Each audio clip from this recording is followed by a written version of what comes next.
Alhamdulillah. Assalamualaikum warahmatullahi wabarakatuh. Masih di mata kuliah pengantar hukum Indonesia. Ya, kita akan membahas masalah yang krusial, yang penting. Nah, ini materi yang akan saya sampaikan ini terkait dengan peta hukum di Indonesia. Nah, petanya seperti apa? Nanti tanya Dura. Ini peta itu ya. Nah, ya, kita akan membahas tentang klasifikasi hukum. Nah, klasifikasi atau penggolongan-penggolongan hukum ini punya fungsi seperti peta. Ini memberikan arah tentang bahasan apa yang diulas dalam hukum kita. Nanti ada macam-macam, ada hukum dari usutnya, ada hukum tertulis sama tidak tertulis. Hukum tertulis itu yang seperti apa, tidak tertulis seperti apa ya. Kalau hukum adat itu tertulis atau tidak tertulis ya, nanti akan kita lihat dari sisi keberlakuannya juga sama. Ada hukum ius constitutum itu apa, ius constituendum itu apa ya. Terus ada lagi pembedaan hukum publik sama hukum privat itu seperti apa. Nah, ini pembedaan hukum yang mungkin dalam peradaban modern, formasi hukum modern seperti ini baru dikenal ketika kita mengenal peradaban hukum yang tertulis, hukum modern seperti yang kita kenal sekarang setelah dikenalkan pada masa kolonial penjajahan Belanda. Nah, ini mengilhami lahirnya regulasi-regulasi hukum yang modern di Indonesia. Gitu. Nah, ya ini materi yang ketiga. Yuk lanjut. Ya, ini submaterinya, silahkan Anda lihat pengertian hukum, sumber-sumber hukum, sistem hukum, pembagian hukum, lapangan-lapangan hukum. Ini. Coba kita ulas tentang pengertian hukum. Hukum menurut Van Kant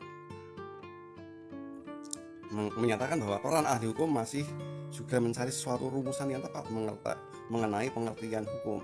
Jadi ahli hukum itu juga berbeda-beda tergantung bidang yang ia ulas.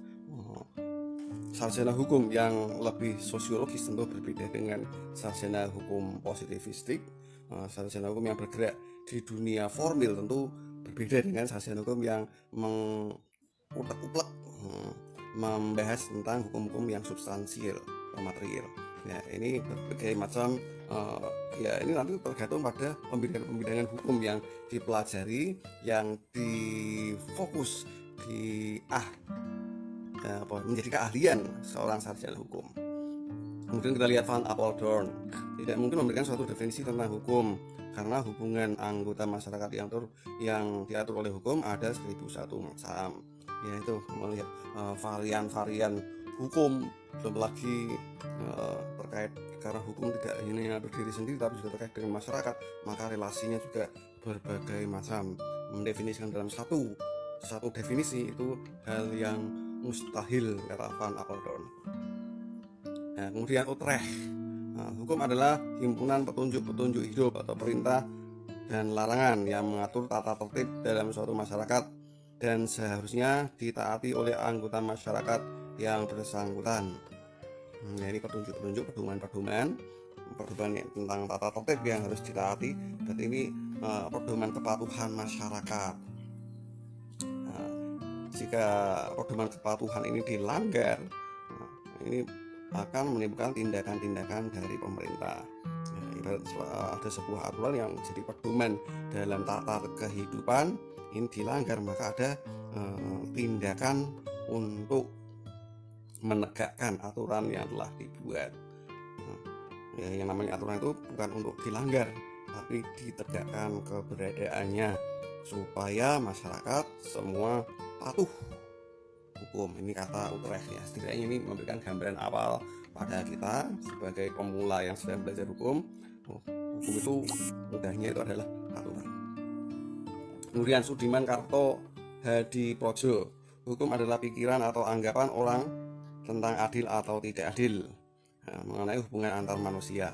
Ya, ini kalau berbicara tentang keadilan, adil atau tidak adil, ini terkait dengan value, terkait dengan etika atau moral. Moral yang dituju dalam pandangan Sudiman Hadi Projo adalah keadilan.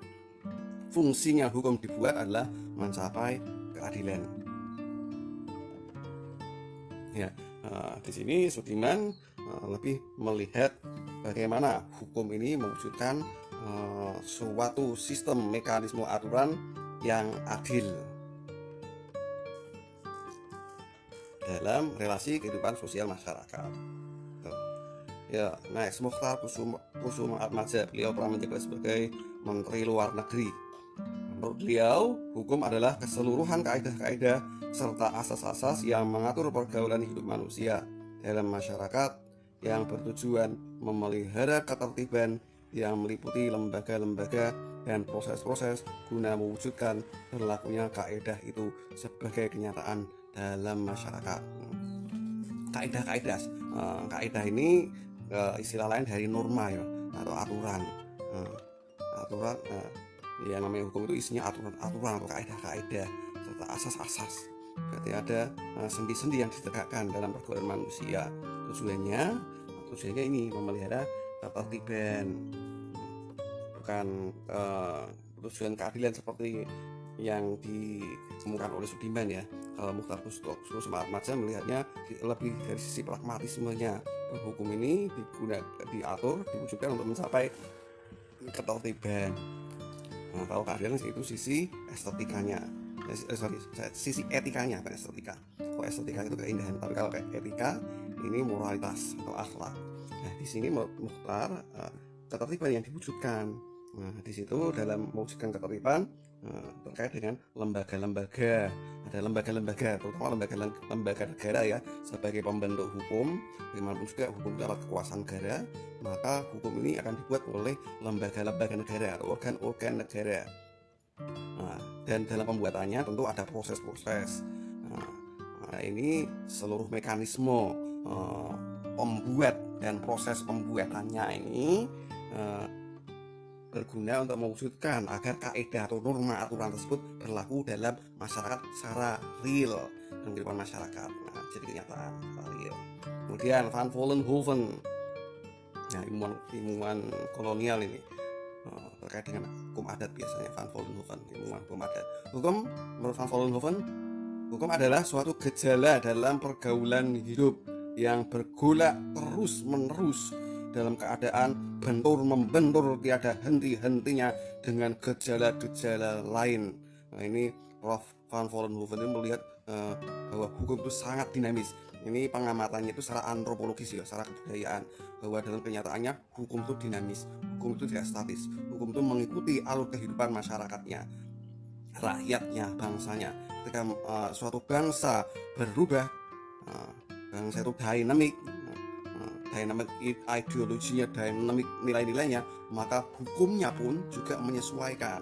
Karena hukum ini tidak berdiri sendiri, tapi terkait dengan subsistem sosial yang lainnya. Ada budaya, ada ideologi, keyakinan, dan seterusnya. Ini membentuk satu kesatuan, dan hukum ini hanya sebagai subsistem saja, atau menjadi kelompok sistem yang lebih kecil dari kebudayaan. Sistem yang lebih besar itu kebudayaan. Nah, kalau hukum, ekonomi, sosial, budaya, politik, ideologi, keyakinan, ini subsistemnya. Nah, hukum hanya sebagai subsistem saja. Dalam sebuah sistem tentu ada keterkaitan antar subsistem di dalamnya. Itu ya sistem. Lain kali kita akan belajar lebih lanjut tentang sistem. Nah, ini. Yuk, tentang unsur-unsur pengertian hukum. Nah, setidaknya ada dua unsur di sini dalam memaknai hukum. Yang pertama unsur sosiologis sama normatif. Ya, kalau sosiologis terkait dengan kemasyarakatannya atau relasi hukum dengan masyarakatnya. Kalau normatif ini melihat hukum itu berdiri sendiri sebagai sebuah aturan, sebagai subsistem yang mandiri, berdiri sendiri. Ya, kita lihat secara sosiologis ini berarti berkaitan dengan kehidupan masyarakat. Yang namanya hukum ini mengatur tentang tingkah laku manusia dalam pergaulan masyarakat. Yang namanya relasi sosial, yang namanya bergaul, tentu ada pedoman tingkah lakunya. Jika dilanggar maka akan berakibat yang buruk, sehingga ada upaya untuk menegakkan hukumnya telah dibentuk. Kemudian yang kedua, peraturan itu diadakan oleh badan-badan resmi negara. Oh ini sorry ya, ini terkait dengan normanya ini, karena ini pembentukan hukumnya. Ya, tapi nggak apa-apa lah. Di sini yang penting kita bisa melihat bahwa hukum ini bukan tidak mak bedunduk ada, tidak tiba-tiba ada, tapi ada lembaga pembentuknya, ada lawmakernya. Lawmakernya itu lembaga-lembaga resmi negara atau lembaga negara. Itu jadi masuk yang lebih ke sisi unsur normatifnya ini, bukan sosiologis. Kemudian peraturan itu bersifat memaksa, ya jelas yang namanya aturan dibuat oleh penguasa, fungsinya untuk agar dipatuhi oleh masyarakat, dipatuhi oleh warga negaranya. Bagaimanapun juga penguasa tidak dapat berdiri sendiri tanpa adanya alat bantu untuk berkuasa. Alat bantu untuk berkuasa ini adalah hukum. Agar diakui keberadaan eksistensi penguasa, yaitu pemerintah, pejabat pembuat hukumnya maupun pejabat kehakimannya, ini membuat aturan, dan aturan itu bersifat memaksa warga negaranya supaya ada ketertiban. Terhadap pelanggaran-pelanggaran atas aturan yang dibuat, maka ada sanksi yang tegas. Ini lihat hukum dari sisi modernnya, ada sanksi atau pidana yang dijatuhkan apabila aturan tersebut dilanggar. Yaitu ini kaitan dengan politik, kekuasaan, kenegaraan, sehingga hukum ini tidak berdiri sendiri, tapi bisa berdiri dari sebagai sebuah alat kekuasaan. Kita berkuasa sekarang di zaman modern ini, alat kekuasaan tidak hanya senjata, tidak hanya uang, tapi legitimasi yang valid dalam kebudayaan kita modern sekarang adalah hukumnya. Sisi legitimasi hukum itu yang lebih dipentingkan dari ekonomi, sosial maupun politik. Ya, oleh karena itu pembangunan budaya hukum menempati posisi yang sangat strategis, terutama bagi penguasa dalam melegitimasi kekuasaannya. Ya, kemudian sisi unsur normatifnya. Normatif yang namanya norma itu aturan ya. Normatif berarti bahwa melihat hukum sebagai sebuah aturan. Sebagai sebuah aturan tentu hukum ini ada sisi perintah dan larangannya. Ada unsur-unsur terkait dengan perintah dan larangan. Amar sama nahyun, amar ma'ruf nahi mungkar. Kemudian norma itu harus ditaati oleh setiap orang. Nah, itu yang namanya norma itu gunanya ditaati. Itu sisi unsur pembentuk makna hukum. Nah, sumber-sumber hukum, sumber resource-nya hukum bisa dibuat dari mana? Setidaknya ada dua sumber dalam membentuk hukum. Secara keilmuan kita bisa melihatnya dari dua sumber, yakni sumber formil sama sumber material. Kalau sumber formil ini terkait dengan pembentuknya sama prosedurnya. Jadi kalau Anda dengar kata formil, langsung camkan kata prosedur atau mekanisme alias tata cara. Ya, namanya tata cara itu alias proses, tentu ada lembaga-lembaga yang membentuknya, lembaga-lembaga terkait dengan lembaga yang membentuk, menguasai, menegakkan, dan seterusnya. Itu sumber formil. Jadi hukum ini tentu terkait dengan lembaga dan proses pembuatan hukumnya. Itu ya kalau ngomong hukum dari sisi sumber formil. Hukumnya siapa? Hukumnya Pak RT. Hukum yang dibuat di lingkungan RT, maka hukum di tingkat RT ini berlaku hanya di lingkungan RT tersebut, tidak berlaku untuk RT yang lain. Demikian juga desa, kabupaten, provinsi, dan seterusnya ya, berlaku menurut sisi kewilayahannya. Dari sisi kewilayahannya ya ada nasional sama lokal. Ya, belum lagi dari sisi diversifikasi penguasanya. Kalau dari sisi diversifikasi macam-macam penguasanya, kita bisa melihatnya dari teori trias politikanya Montesquieu. Kita mengenal teori trias politikanya Montesquieu apa? Legislatif, eksekutif, sama yudisial. Nah, lembaga eksekutif ini terkait dengan lembaga pembuat hukum. Nah, di Indonesia siapa lembaga negara yang menempati posisi pembuat hukum? Oh ya, itu ada MPR, ada DPR, nah, ada presiden sebagai pembuat regulasi di tingkat atas. Kemudian ada lembaga eksekutif. Lembaga eksekutif itu lembaga yang melaksanakan hukum. Kalau hukum utamanya undang-undang, maka presiden sebagai kepala eksekutif atau kepala pemerintahan akan melaksanakan undang-undang berdasarkan memakai aturan hukum yang sifatnya berfungsi melaksanakan. Ini namanya apa? Peraturan pemerintah. Nah, lanjutannya beliau mengeluarkan perpres, peraturan presiden. Nah, lembaga bawahnya menteri buat permen, peraturan menteri, dan seterusnya gitu. Itu ya. Nah, kalau kehakiman, hakim misalnya membuat apa? Membuat keputusan. Hakim juga bertingkat-tingkat. Ada hakim di tingkat pengadilan negeri atau pengadilan agama tingkat 1 ya ini ya. Kemudian ada hakim di tingkat yang tinggi. Ada pengadilan tinggi negeri, ada pengadilan tinggi agama, pengadilan tinggi militer. Nah, ini level-level. Jadi yang paling puncak adalah Mahkamah Agung. Itu ya. Nah, secara formil ini sumber hukum formil. Hukum ya mudahnya yang namanya sumber hukum formil itu hukum buatan siapa? Siapa ini lembaga yang membuat hukum, lembaga negara yang membuat hukum. Nah, tentu lembaga negara dalam membuat hukum mempunyai prosedur-prosedur, proses-proses dalam pembuatannya. Nah, ini yang dibahas secara sumber formil. Nah, kalau terkait dengan sumber material bagaimana? Nah, ini terkait dengan substansi hukum yang akan diatur. Nah, bisa dari pandangan hidup, cita-cita hukum masyarakat, bisa berasal dari persoalan-persoalan yang ada dalam kehidupan masyarakat. Misalnya dalam masalah keperdataan, kita mempunyai masyarakat itu punya dikenal adanya hak milik. Hak milik itu bisa ditransaksikan. Macam-macam transaksi apa? Ya ada jual beli, ada sewa menyewa, ada ya nanti ada lanjutannya.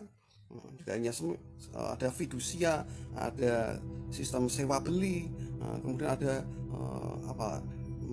sistem waralaba. Itu perkembangan dari hak milik yang ada dalam masyarakat, dan itu diangkat menjadi bagian dari hukum substansial atau materi hukum yang dalam bentuk regulasi peraturan perundang-undangan. Itu ya, next. Sehingga nanti dapat diketahui yang namanya sumber formil itu macam-macamnya, regulasi, jurisprudensi, traktat atau perjanjian, ada kebiasaan, ada doktrin. Ini terkait dengan lembaga yang membuat hukumnya. Kalau material ya tadi berasal dari masyarakat, bisa hal yang diceritakan atau hal yang ada dalam keseharian masyarakat. Ya, dilihat dari regulasi ya, ini hierarki peraturan perundang-undangan. Ini tertera di pasal 7 ayat 1 Undang-Undang Nomor 12 Tahun 2011. Ini yang namanya hierarki itu ada tata urutan mana yang lebih tinggi, mana yang lebih rendah. UUD 45 menempati posisi yang paling tinggi. Nah, ia membawahi aturan-aturan di bawahnya. Tahap MPR, undang-undang, peraturan pemerintah, perpres itu di bawah undang-undang. Semuanya harus mengacu pada ini aturan dasar, undang-undang dasar, alias ini juga dikenal dengan istilah konstitusi kita. Konstitusi kita itu apa? Undang-undang dasar 1945. Setiap regulasi yang ada tidak boleh bertentangan dengan konstitusi. Ini konstitusi kita harus disegai. Maka akhirnya lembaga negara ini membentuk lembaga negara baru, yakni Mahkamah Konstitusi, yang fungsinya apa? Menjadi bodyguardnya konstitusi, supaya apa? Regulasi di bawah ini tidak bertentangan dengan konstitusi. Itu intinya ya. Yuk, kemudian jurisprudensi atau keputusan hakim. Keputusan hakim itu dibuat oleh lembaga negara yang menempati kekuasaan yudisial atau kehakiman. Ya, jurisprudensi yang ini di sini bentuk ibaratnya bentuk-bentuk hukum ya, dikatakan ini bentuk-bentuk hukum dalam wujud-wujud hukum. Nah, dua hal ini, regulasi dan jurisprudensi, merupakan wujud hukum yang utama dalam kehidupan kenegaraan kita. Acuannya dua hal ini. Kalau tidak aturan hukum negara adalah apa? Aturan yang dibuat oleh hakim. Jadi kan ini sebagai patokan ya. Ya meskipun nanti kita juga mengenal bentuk hukum yang lain. Tapi bentuk hukum yang lain ini sudah tercover dalam dua bentuk hukum ini loh. Misalnya perjanjian internasional antara Indonesia dengan Malaysia. Nah, perjanjian internasional ini tidak secara internal tidak dapat berlaku kalau tidak diundangkan terlebih dahulu dalam regulasi. Ini sisi internal hukumnya jelas. Jadi dua hal ini bentuk hukum yang utama dalam sebuah negara. Saya ulang ya, dua bentuk hukum utama dalam sebuah negara. Apa itu? Regulasi dan jurisprudensi. Ini regulasi sama jurisprudensi. Pegang hal ini kuat-kuat. Pokoknya aturan hukum, dasar hukum utama, ya ini kalau nggak regulasi ya jurisprudensi. Saya jadikan itu sebagai patokan. Jurisprudensi apa? Putusan. Kalau jurisprudensi putusan hukum utama yang menempati posisi kehakiman yang tertinggi. Nah, lembaga kekuasaan kehakiman kita di Indonesia ini dipakai oleh dua lembaga. Siapa lembaganya? Mahkamah Agung dan Mahkamah Konstitusi. Maka dasar jurisprudensi yang paling valid dan tepat yakni apa? Putusan Mahkamah Agung atau jurisprudensi MA. Atau juga apa? Jurisprudensi yang dikeluarkan oleh Mahkamah Konstitusi. Nah, dua lembaga ini dalam memutuskan perkara-perkaranya ini bisa menjadi dasar hukum, bisa menjadi acuan hukum untuk memutuskan perkara-perkara lain yang relatif sama dan diperselisihkan dalam masyarakat. Ini jurisprudensi bisa menjadi dasar hukum. Selain jurisprudensi, dasar hukum utamanya ini loh, aturan perundang-undangan. Dasar hukumnya apa? Undang-undang, PP, Kepres, Permen. Nah, ini bisa dijadikan dasar hukum. Nah, dasar hukum yang kedua adalah putusan MA, putusan Mahkamah Konstitusi. Nah, itu ya, itu cara berpikir kita sebagai seorang sarjana hukum atau calon sarjana hukum. Next, perjanjian. Nah, perjanjian, misalnya perjanjian antar orang ini juga berlaku sebagai undang-undang. Ada yang namanya asas. Asasnya apa? Fakta sunt servanda. Hukum berlaku bagi para pihak yang membuatnya. Nah, fakta sunt servanda. Nah, perjanjian internasional traktat antar negara. Nah, ya, secara kebiasaan. Ya, kita akan baca sendiri ya, pakai waktu. Doktrin yang dikeluarkan oleh para sarjana. Nah, ini juga menjadi acuan sih sebenarnya. Tapi kalau dalam wujud hukum yang utama seperti regulasi yang namanya doktrin para sarjana hukum ini menjadi bagian dari naskah akademik ketika regulasi tersebut dibuat. Misalnya regulasinya undang-undang. Nah, dalam pembuatan undang-undang sebelum menjadi undang-undang ada terwujud dalam RUU, rancangan undang-undang. Nah, sebelum menjadi rancangan undang-undang yang didraftkan oleh pembentuk undang-undang menjadi RUU, ini membentuk RUU-nya berupa draft-draft RUU ini dibuat berdasarkan pendapat-pendapat doktrin para sarjana hukum yang punya kompetensi di bidangnya, gitu ya. Ya, next. Ya, ya, ini pembedaan antara ilmu hukum dengan hukum di Indonesia atau tata hukum di Indonesia. TH itu tata hukum di Indonesia atau hukum Indonesia itu ya. PH dalam pengantar ilmu hukum. Pengantar hukum Indonesia dengan pengantar ilmu hukum itu apa? Kalau PIH ilmu hukum ini kajiannya umum, tidak terbatas oleh ruang dan waktu, bisa di mana saja karena ini hukum yang sifatnya menjadi sains di seluruh dunia. Nah, di seluruh dunia ilmu hukum ini bisa digunakan karena menjadi cara dalam meraih kebenaran hukum, validitas hukum, legitimasi hukum. Ini memakai ilmu hukum sebagai patokannya. Nah, kalau PHI, Pengantar Hukum Indonesia atau Tata Hukum Indonesia, ini sifatnya khusus. Kenapa khusus? Karena terbatas oleh ruang dan waktu.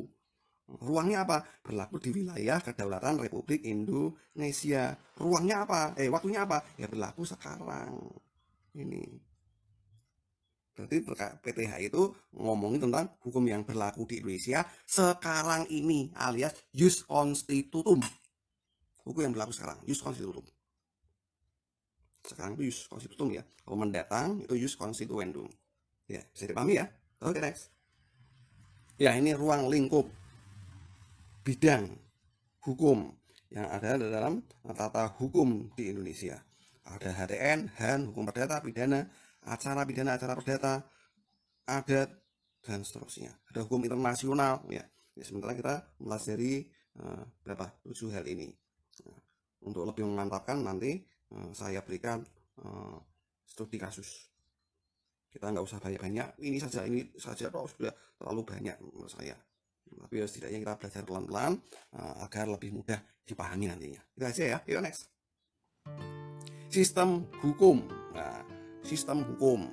Untuk memahami sistem itu saya sering mencontohkan hal yang lucu.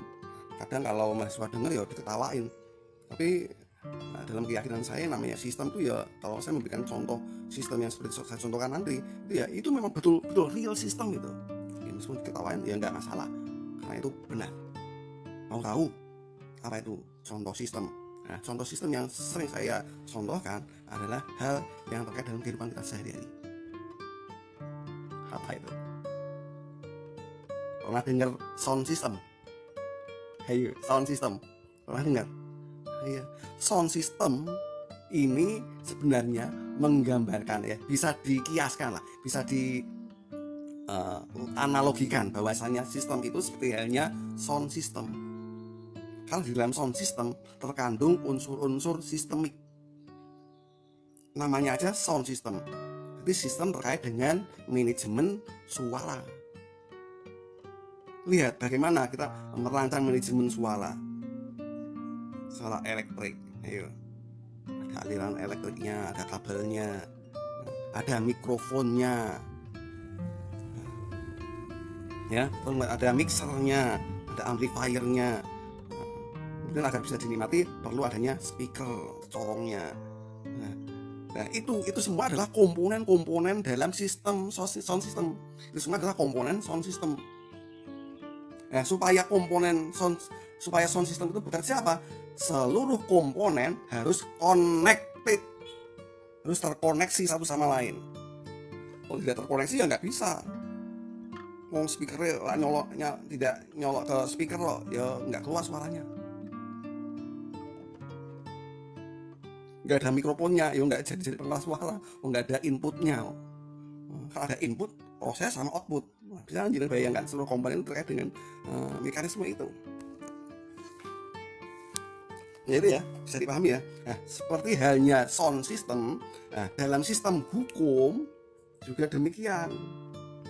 Lawrence Mayer Friedman menyatakan bahwa dalam hukum itu terkandung 3 sistem. Yang pertama substansi, yang isinya aturan, kemudian structure atau lembaga pembuat dan penegaknya, sama culture budaya hukum. Ya, seluruh komponen sistem hukum ini harus terkait satu sama lain, harus connected. Kalau tidak terkoneksi ya nggak bisa jalan. Ini legal substance apa? Aturan-aturan hukum. Misalnya undang-undang. Jadi kan undang-undang sebagai legal substance.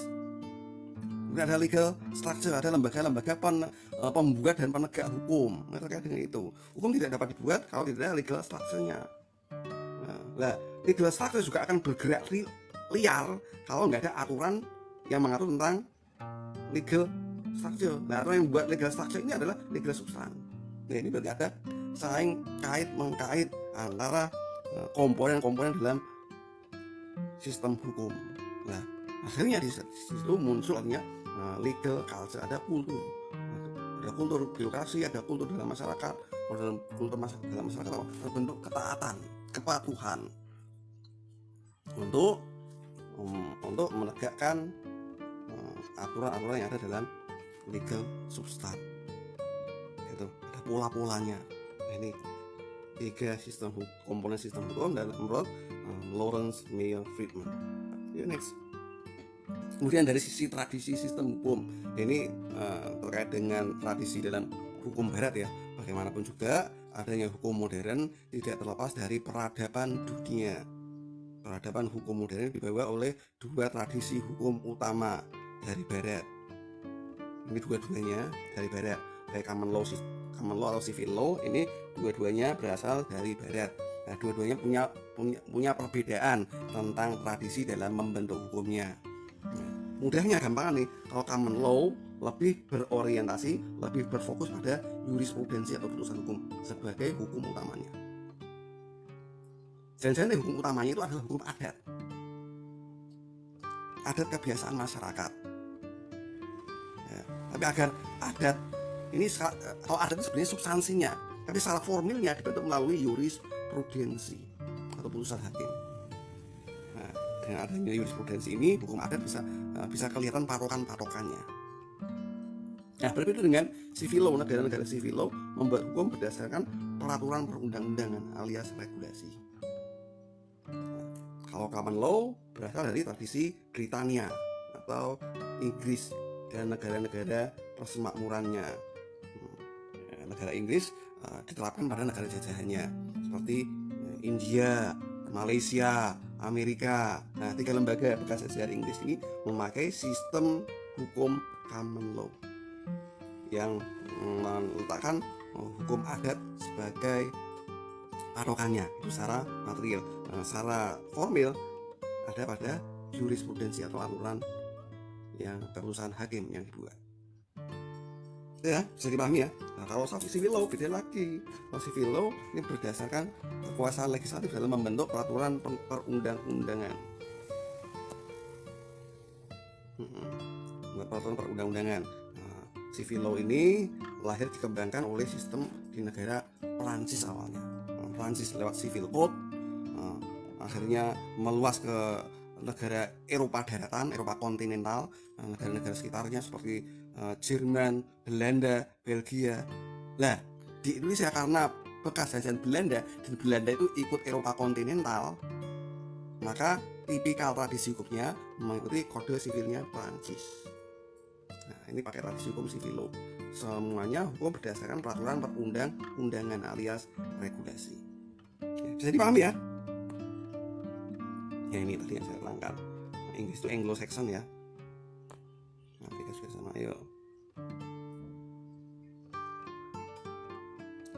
Ya, silakan Anda baca-baca nanti.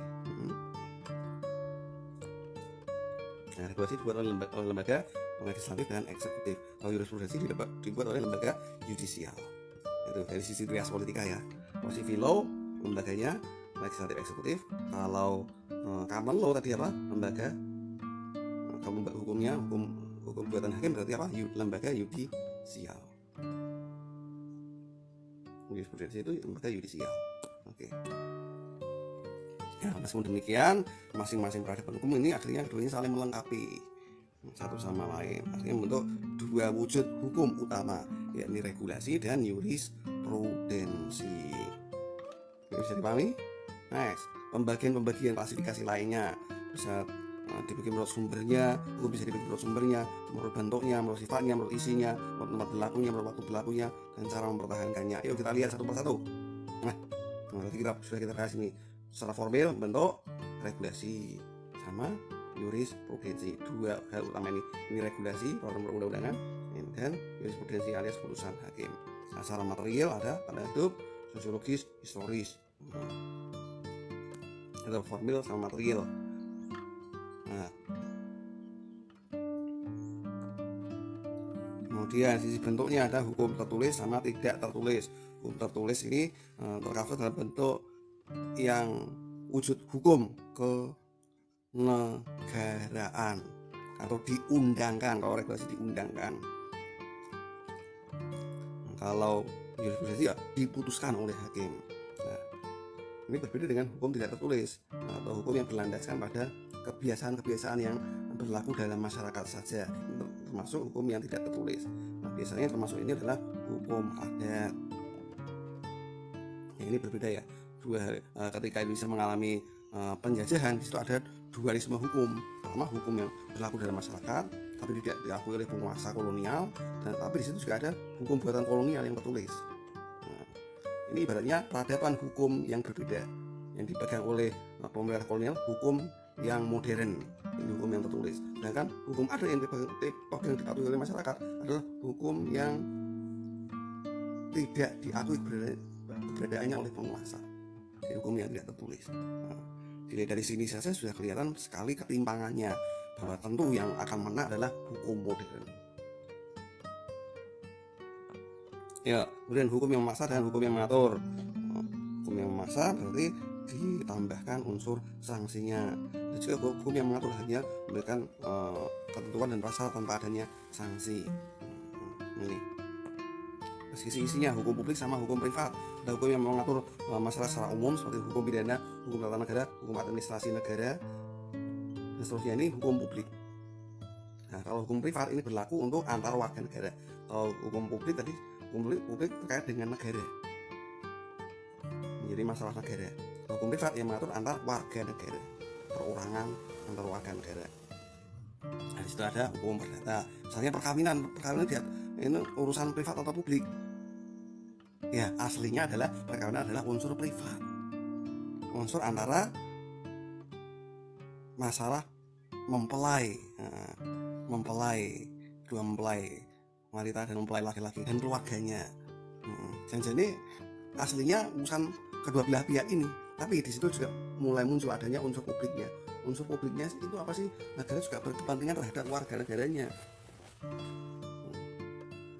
Misalnya kalau warga negaranya pada marak pernikahan usia dini, ya akhirnya angka kelahiran nantinya sulit untuk dikontrol.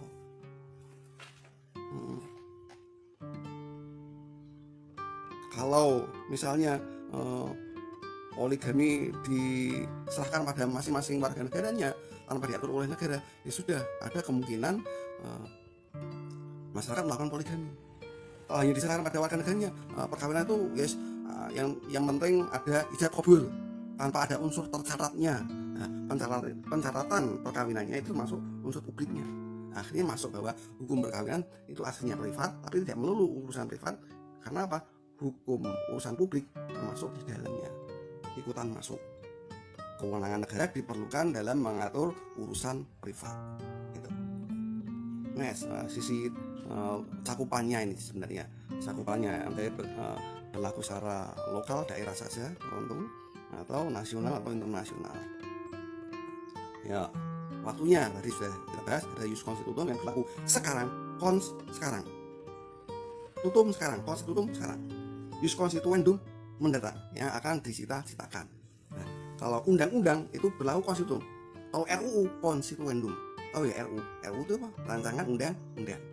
Kalau undang-undang sudah berlakunya apa? Sekarang, alias ius constitutum. Kalau RUU berlakunya mendatang. Selama belum disahkan masih menjadi wacana atau rencana. Nah, beda kalau RUU ini disahkan menjadi undang-undang, maka berlaku sebagai ius constitutum. Bisa dipahami ya? Oke, next. Terus perbedaan hukum formil sama material. Nah, hukum material itu terkait dengan hukum yang ingin ditegakkan. Isinya, materinya, substansinya adalah masalah-masalah pokok. Kalau terkait dengan hukum publik, isinya perintah sama larangan beserta sanksi bila melanggar. Nah, kalau terkait dengan perkara keperdataan privat, berarti terkait dengan hak dan kewajiban. Nah, ini hal-hal yang ditegakkan dalam hukum material. Misalnya apa? KUH Perdata. Nah, kalau terkait dengan pidana ada KUHP. KUHP dan KUH Perdata ini adalah hukum material. Tapi hukum material tidak bisa berdiri sendiri kalau tidak ada lembaga yang menangani prosedur tata cara menegakkan hukum material ini. Misalnya terjadi pembunuhan, pembunuhnya harus diadili dong, ya kan? Ya, pengadilannya bagaimana?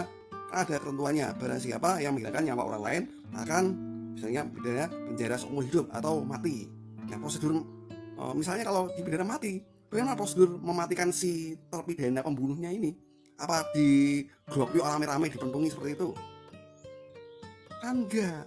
Harus ada mekanisme yang tepat untuk menangani dan menegakkan aturan hukuman mati tadi. Ini belum ngomong tentang hukuman mati, ngomong prosedur peradilannya. Dia si pelakunya bersalah atau tidak yang diduga pelaku ini. Bisa jadi dia cuma suruhan orang, atau bisa jadi salah tangkap. Nah, perlu adanya hukum material yang mengatur prosedur untuk menegakkan hukum material. Supaya benar-benar keadilan yang dirancang dalam hukum material ini bisa terwujud. Nah, lembaga unsur hukum yang mewujudkan Ini adalah hukum formil. Kalau kita mengenal dengan hukum acara. Nah, ibaratnya KUH Perdata tidak bisa berdiri sendiri kalau tidak ditegakkan oleh hukum acara perdata. Demikian juga KUHP tidak dapat ditegakkan kalau tidak ada hukum acara pidana. Gitu loh. Bisa dipahami ya? Oke, next. Nah, politik hukum ya selintas tadi sudah kita bahas bahwa dalam pembuatan undang-undang itu memakai sistem program legislasi nasional dimana sebelum menjadi undang-undang ini terlebih dahulu menjadi undang-undang RUU. Nah, sebelum menjadi RUU kita dibuat terlebih dahulu naskah akademik, pembuatan draftnya itu lewat naskah akademik. Disitu dibahas mengenai hal-hal pokok yang diatur, kemudian pendapat para sarjana terkait dengan yang diatur, baru diwujudkan dalam RUU, kemudian dilegislasikan dalam bentuk undang-undang. Ini prosedur mekanismenya, ya. Ya, ini berbagai macam hukum warisan kolonial yang masih berlaku di Indonesia. Ya, silahkan Anda lihat-lihat. Itu aja. Terima kasih. Semoga bermanfaat. Silahkan kalau ada pertanyaan, komen di bawah ini. Terima kasih. Saya Iwan Zainul Fuad. Assalamualaikum warahmatullahi wabarakatuh.